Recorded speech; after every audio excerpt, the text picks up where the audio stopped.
यह आकाशवाणी दिल्ली है। कृपया हमारे अगले कार्यक्रम की प्रतीक्षा कीजिए। ये आकाशवाणी है। गुरु नानक जयंती के अवसर पर प्रस्तुत है विशेष रूपक इक बाबा अकाल रूप। आलेख मंजीत सिंह। प्रस्तुतकर्ता परमजीत सिंह।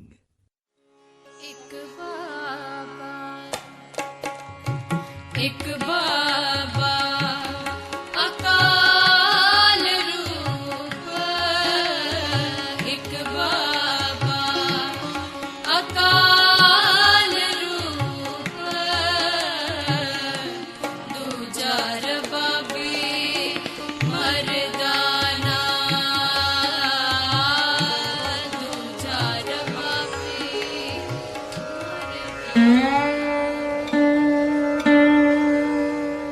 कल काती राजे का साई, तरम पंख कर उडरिया।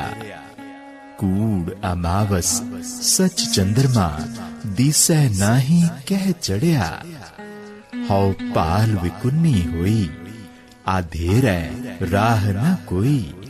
विच हौ मैं कर दुख रोई, कहो नानक किन बिद गत होई।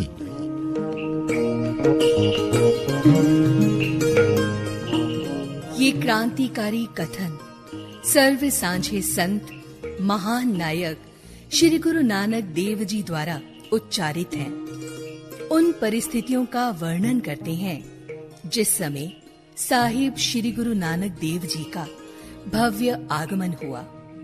घोर कलयुग का समय था। समय का प्रभाव मानवीय प्रवृत्ति को भी स्पर्श कर चुका था। राजे जालिम हो गए थे। हर तरफ अज्ञानता का अंधकार और झूठ का प्रसार था। जैसे अमावस्या की काली लंबी रात होती है, सत्य रूपी चांद कहीं नहीं दिखाई दे रहा था। धर्म मानो उड़नछू हो चुका था। चारों तरफ नफरत, ईर्ष्या, कर्म कांड का जोर था। प्रजा दिशा भ्रमित थी, व्याकुल थी। ऐसे में प्रजा की करुणामयी पुकार सुनकर गुरु नानक देव गगन मंडल में एक महान तेजस्वी सूर्य की भांति उदय हुए।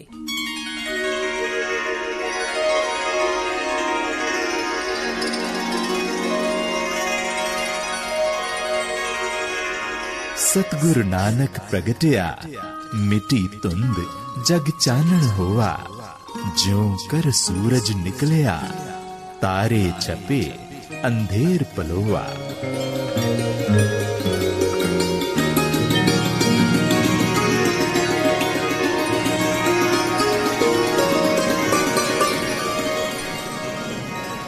सर्व सांझी वालता, एक ईश्वर की आराधना, स्त्री जाति का सम्मान तथा सर्वधर्म सद्भाव के सिद्धांत स्थापित करने वाले गुरु जी ने अपनी वाणी द्वारा अज्ञानता का अंधकार दूर कर, ज्ञान ज्योति प्रचंड कर मानवता को सत्य मार्ग दर्शाया। समाज में समानता, किरत करो, नाम जपो, बांट कर खाने के अद्वितीय सिद्धांत स्थापित कर मानवता को एक सूत्र में पिरोया व उस ईश्वर की संतान घोषित किया। सर्वप्रथम सुल्तानपुर लोधी की धरती पर वेई नदी में प्रवेश करने के पश्चात ना कोई हिंदू ना कोई मुसलमान का अनूठा सिद्धांत घोषित किया। दरअसल नानक नाम ही विशाल अर्थीय है। यह तथ्य बताते हुए श्री मंजीत सिंह। फारसी के प्रसिद्ध विद्वान दीवान नंदलाल गोया एक शेर में जिक्र करते हैं, हर दो नूने नाम पाक्श, नईमो नसीर, अलिफो मयाना अहद, काफ आखरी, रा आखरी, कबीर। फारसी भाषा के अनुसार आपके नाम नानक में 4 अक्षर आते हैं। नून है, इसके पश्चात अलिफ है, फिर नून अक्षर आता है और अंत में काफ अक्षर आता है। नून अक्षर से अभिप्राय हिंदी में न अक्षर है, अलिफ से अभिप्राय अ अक्षर है और काफ से अभिप्राय क अक्षर है, तो आपके पवित्र नाम नानक में पहला न अक्षर आपको सौगातें प्रदान करने वाला व्यक्त करता है। इसके पश्चात अ की मात्रा है जो आ की ध्वनि उत्पन्न करती है, आपको असीम प्रकट करता है। इसके पश्चात फिर न अक्षर है। यह न अक्षर आपको नसीर अर्थात सहायक, मददगार व्यक्त करता है। अंत में क अक्षर है जिसे फारसी में काफ कहते हैं। क अक्षर आपको कबीर व्यक्त करता है। फारसी भाषा में कबीर से अभिप्राय बड़ा है, सबसे बड़ा है। तो आपका पवित्र नाम नानक आपको महिमा मंडित करता है। गुरु नानक देव बहुआयामी व्यक्तित्व के स्वामी हैं। आप महान संगीतकार, महान समाज सुधारक, महान क्रांतिकारी कवि और सबसे विशेष बात, आप सांझीवालता के मुजस्मे हुए हैं। गुरु नानक आमद नारायण स्वरूप, हुमाना निरंजन निरंकार रूप। श्री गुरु नानक आगमन आध्यात्मिक व क्रांतिकारी है। भाई गुरदास जी के अनुसार जैसे सूर्य के उदय होने से धुंध दूर हो जाती है, सितारे छिप जाते हैं, अंधेरा पलायन कर जाता है, वैसे ही गुरु जी के आगमन से समाज में अज्ञानता का अंधेरा छट गया और ज्ञान का प्रकाश हो गया। सतगुर नानक प्रगट्या, मिटी धुंध जग चानण हुआ। ज्यों कर सूरज निकलिया, तारे छपे अंधेर पलुआ। राय भोए की तलवंडी, जिला शेखुपुरा, पाकिस्तान में पिता मेहता कल्याण राय व माता तृप्ता के घर में ही नहीं बल्कि चारों ओर प्रकाश ही प्रकाश हो गया। श्री गुरु नानक देव जी के मातृलोक में आगमन से मानवता के धार्मिक, नैतिक, सामाजिक, पदार्थक व राजसी जीवन में विशेष भांति चेतना स्थापित होनी आरंभ हुई। 15वीं सदी की प्रजा अंधकार में तर्क वितर्क एवं बिना किसी सूझबूझ के जीवन व्यतीत कर रही थी। समस्त प्रजा को श्री गुरु नानक देव जी ने सर्वतोमुखी मानवीय जागृति प्रदान की, जो वैश्विक, सामाजिक, धार्मिक व ऐतिहासिक क्रांति के तौर पर जानी जाती है। अपने जीवन काल में श्री गुरु नानक देव जी ने लंबी लंबी यात्राएं की, जिन्हें 4 उदासियां कहा जाता है। बाबे पेख बनाया, उदासी की रीत चलाई। चढ़िया सोदन तरत लुकाई। इन यात्राओं के दौरान आपने चारों दिशाओं में समदृष्टि से सभी धार्मिक केंद्रों की यात्रा करते हुए मानव कल्याण किया। सभी धर्मों के अनुयायियों को धर्म की उचित परिभाषा व अर्थ समझाकर आदर्शक प्रतिनिधि बनने की शिक्षा प्रदान की। श्री गुरु नानक देव जी की उदासियों के बारे में विस्तृत जानकारी देते हुए प्रख्यात विद्वान व साहित्यकार डॉक्टर राजेंद्र सिंह साहिल। जब हम प्रथम पातशाह श्री गुरु नानक देव जी की चर्चा करते हैं तो पाते हैं कि उन्होंने लोक कल्याण के लिए यात्राएं की। गुरु जी ने पूर्व, पश्चिम, उत्तर, दक्षिण चारों दिशाओं में 4 यात्राएं की। प्रथम पातशाह की इस जगत फेरी को उदासियां कहा जाता है। अचल बटाले में सिद्धों ने गुरु जी से पूछा कि आपने ये उदासियों का वेश क्यों धारण किया हुआ है। सिद्ध गोष्ठ में वर्णन आया है कि गुरु जी ने उत्तर दिया, गुरमुख खोजत भय उदासी, दर्शन के ताई भीख निवासी। अर्थात मैं गुरमुखों की खोज करने के लिए उदासी बना हूं। भाई गुरदास का भी कथन है, बाबे पेख बनाया, उदासी की रीत चलाई, चढ़या शोधन तरत लुकाई। अपनी चारों उदासियों के दौरान प्रथम पातशाह जहां भी गए वहां आपने एक नए विचार और एक नए दर्शन को जन्म दिया। प्रथम उदासी के दौरान जब गुरु जी जगन्नाथपुरी पहुंचे तो वहां प्रभु की विशाल आरती हो रही थी। प्रथम पातशाह ने गगन में थाल रविचंद दीपक बने तारिका मंडल जनक मोती धूप मलालनो पवन चवरो करे सगल बन राय फूलंत ज्योति का उच्चारण करके स्पष्ट किया कि जिस प्रभु की आरती संपूर्ण सृष्टि उतार रही है, उसकी सीमित सांसारिक आरती उतारने की क्या आवश्यकता है। इसी प्रकार दूसरी उदासी के दौरान जब गुरुजी रामेश्वरम पहुंचे तो आपने योगियों को उपदेश देते हुए कहा, बांट कर खाओ। योगी ने इस पर शंका प्रकट की और एक तिल गुरुजी को देकर कहा कि इसे कैसे बांट कर खाएं। गुरुजी ने तिल को सिलबट्टे पर पीसकर सभी को बांट दिया।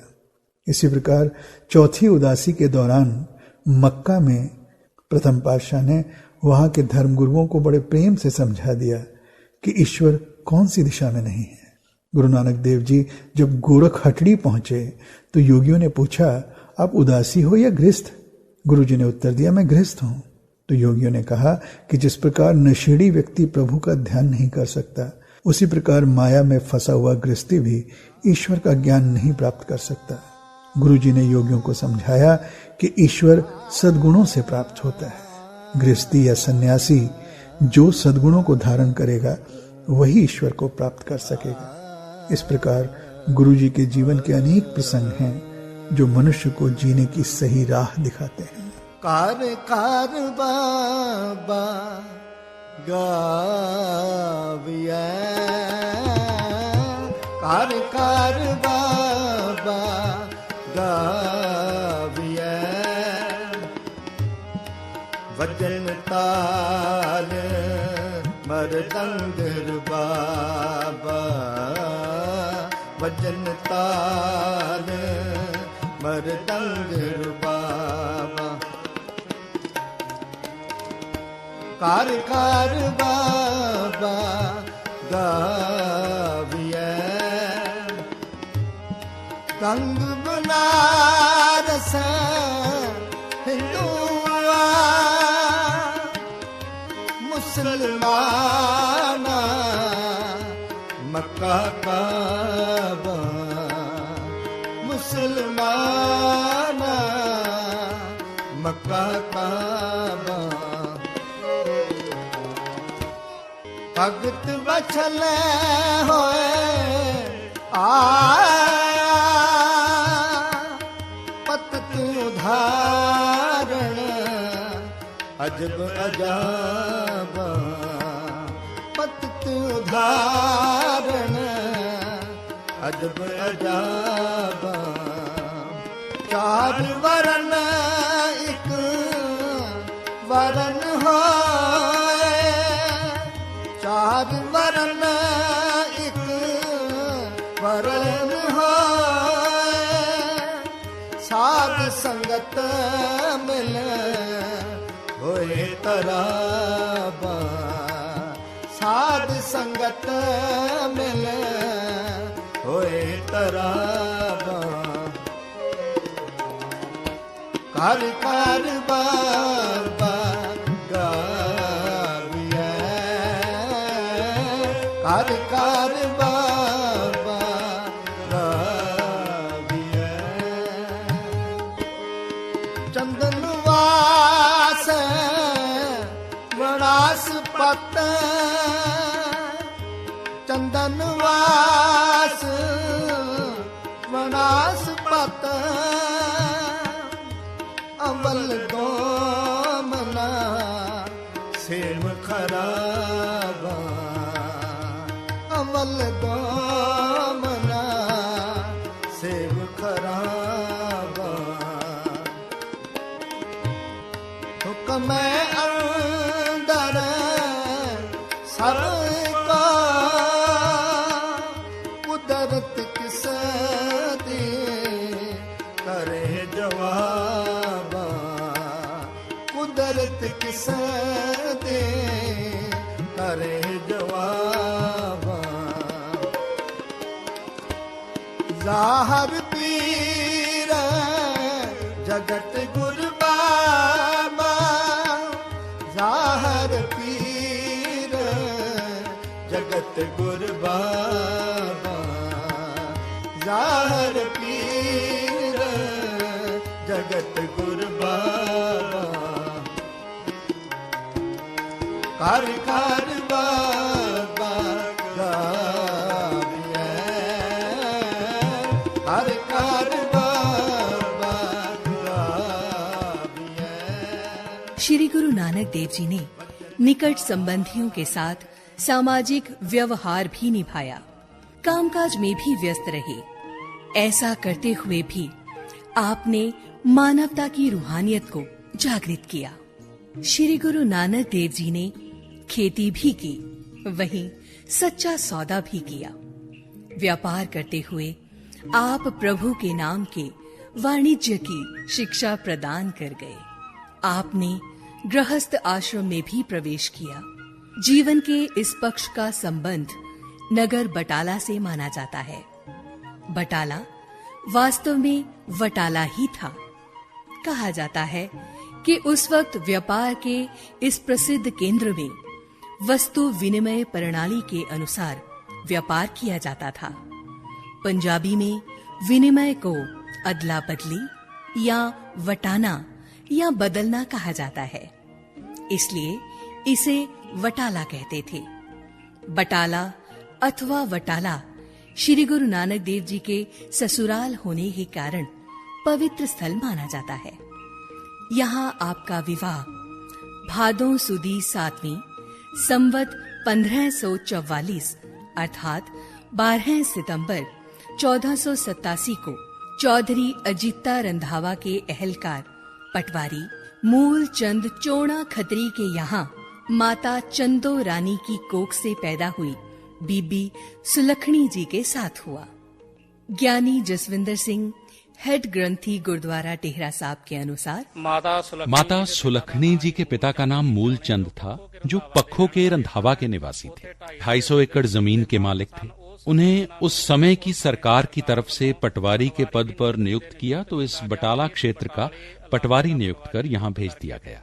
यहाँ बटाला शहर में आने के बाद मूलचंद जी ने इस स्थान को, जो डेरा साहब की जमीन है, उस समय ये पंडित नारायण दास का घर था, इसे खरीदकर यहाँ अपना 2 मंजिला मकान तैयार किया। मकान की तैयारी करके अपनी पत्नी बीबी चंदो रानी को भी यहाँ साथ ले आए तथा यहाँ निवास करते हुए ही उनके घर सुलखणी जी का जन्म हुआ।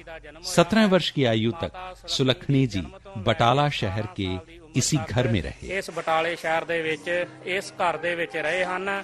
मूलचंद जी की तरफ से बारात के उतारे व ठहरने के लिए भाई जमीत राय बंसी की विशाल हवेली का स्थान निश्चित किया गया। ये दिन बारिश के दिन थे। गुरु नानक देव जी को एक दीवार के सहारे संगी साथियों सहित बिठाया गया। यही स्थान वर्तमान समय गुरुद्वारा कंध साहब के नाम से प्रसिद्ध है। गुरुद्वारा श्री कंध साहिब वटाला की ऐतिहासिक जानकारी देते हुए मुख्य ग्रंथी ज्ञानी गुरविंदर सिंह ने बताया, गुरुद्वारा श्री कंध साहिब धन धन श्री गुरु नानक देव सच्चे पातशाह की चरण स्पर्श प्राप्त स्थान है, जहाँ श्री गुरु नानक देव 1544 संवत 1487 ईस्वी सन में सुल्तानपुर लोधी से चलकर बारात सहित इस बटाला नगर जब पहुँचे तो इसी स्थान पर सतगुरु नानक जी की बारात बैठी थी। इस कंध साहिब के निकट श्री गुरु नानक देव जी सच्चे पातशाह विराजे थे। पातशाह जी बैठे सन। यही स्थान अब गुरुद्वारा कंध साहिब के नाम से जाना जाता है। ये है वटाला निवासी मास्टर जोगिंदर सिंह। गुरुद्वारा श्री कंध साहिब आस्था व श्रद्धा का मुख्य केंद्र है। यहाँ किसी भी जाति, धर्म, वर्ग की कोई भिन्नता नहीं। भाग्यशाली है हम। हमारे पास गुरु नानक जी का जन्म स्थान श्री ननकाना साहिब तो नहीं, उनका अंतिम स्थान हमारे पास करतारपुर साहिब भी नहीं, लेकिन उनका विवाह स्थान संगत को दीदार देने हेतु हमारे पास है। दीदारे देने वास्ते है। इस स्थान का पुनर्निर्माण महाराजा रंजीत सिंह के सपुत्र शेर सिंह ने करवाया। इस स्थान पर श्रद्धालु संगत धूमधाम से आती रहती है। प्रसिद्ध कीर्तनी जत्थे, कवीश्री जत्थे, ढाडी जत्थे व विद्वान सुविचारों, गुरवाणी, व सिख इतिहास के प्रचार व प्रसार के माध्यम से आई हुई संगत को निहाल करते हैं, आनंदित करते हैं। मेला सुन शिवरात दा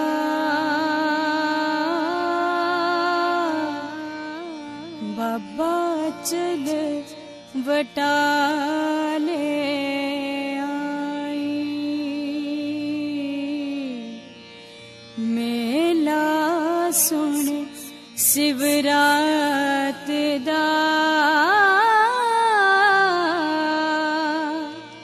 बाबा चल वटाले आई।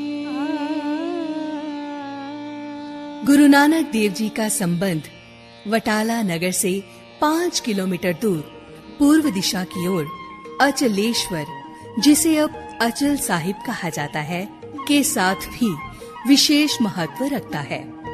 यहाँ गुरु नानक देव 1526 ईस्वी में शिवरात्रि के मेले पर आए थे। सतनाम वाहिगुरु साहिब जी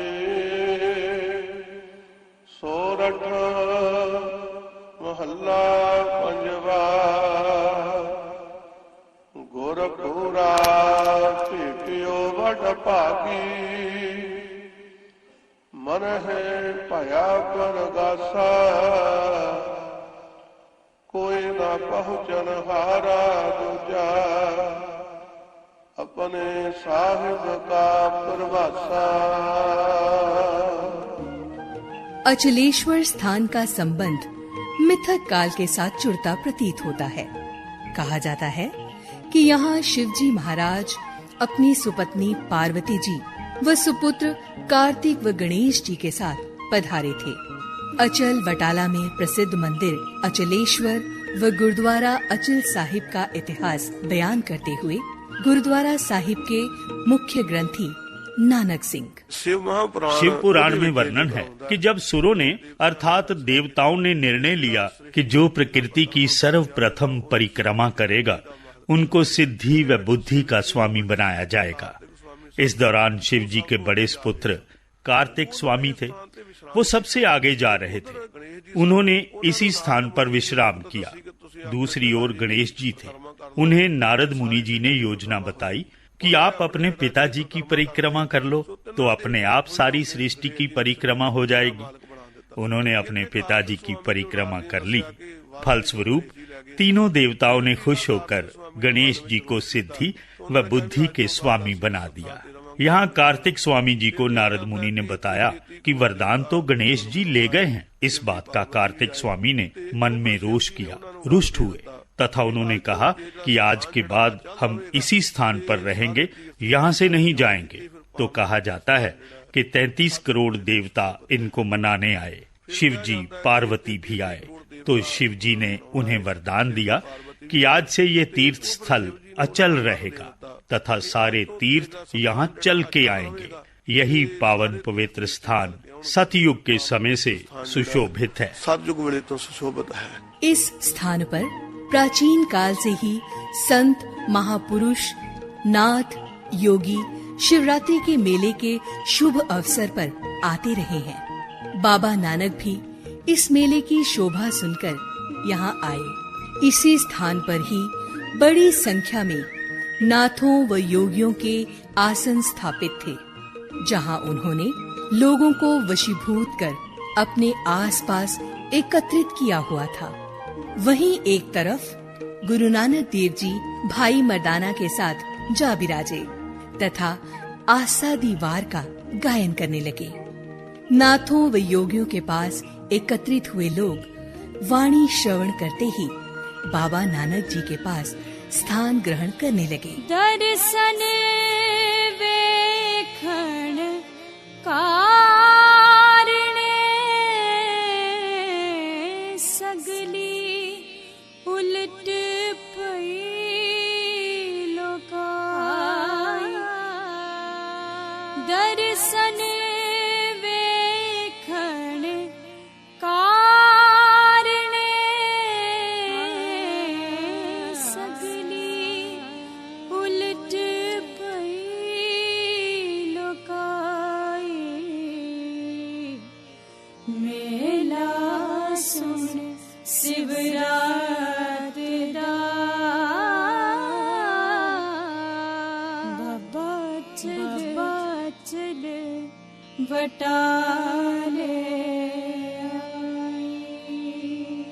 बाबा नानक की शिवरात्रि के मेले में नाथ योगियों के उस समय के मुखी भंगरनाथ व उसके साथियों के साथ गोष्ठी हुई। इस सत्य का वर्णन भाई गुरदास जी ने प्रथम वार की 39वीं से लेकर 44वीं पौड़ियों अर्थात पदों में बाखूबी किया है। जोगी देख चलित्र नो मन विच रिसक कनेरी खाई। जोगी देख चलित्र नो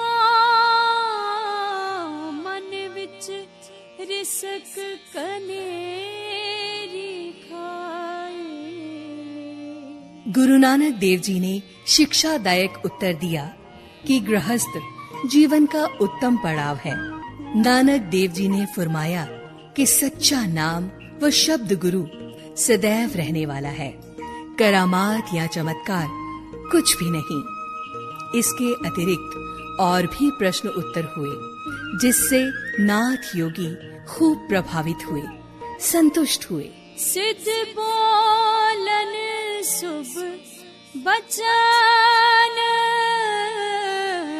तन नानक तेरी बड़ी कमाई।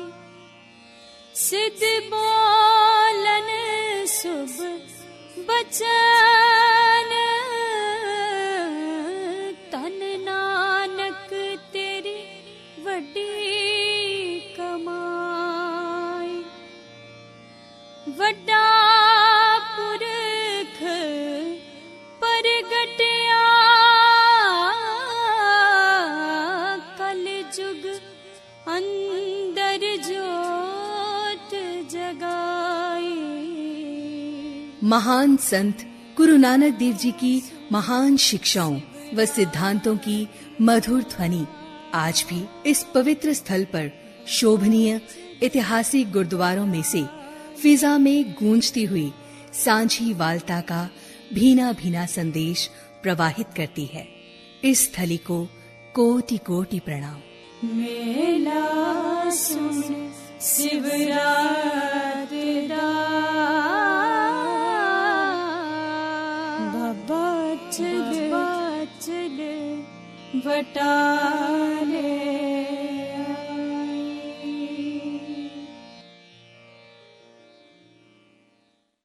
इक बाबा अकाल रूप। गुरु नानक जयंती के अवसर पर अभी आपने ये विशेष रूपक सुना। आलेख मंजीत सिंह, प्रतिभागी स्वर डॉक्टर राजेंद्र सिंह साहिल, मंजीत सिंह, जसविंदर सिंह, गुरविंदर सिंह, जोगिंदर सिंह और नानक सिंह। शब्द गायन भाई गुरमीत सिंह संत और पार्टी एवं बीबी आशुप्रीत कौर और पार्टी। प्रस्तुति सहयोग पंकज। प्रस्तुतकर्ता परमजीत सिंह। केंद्रीय हिंदी रूपक एकांश के लिए आकाशवाणी जालंधर द्वारा निर्मित ये कार्यक्रम आकाशवाणी दिल्ली से प्रसारित किया गया।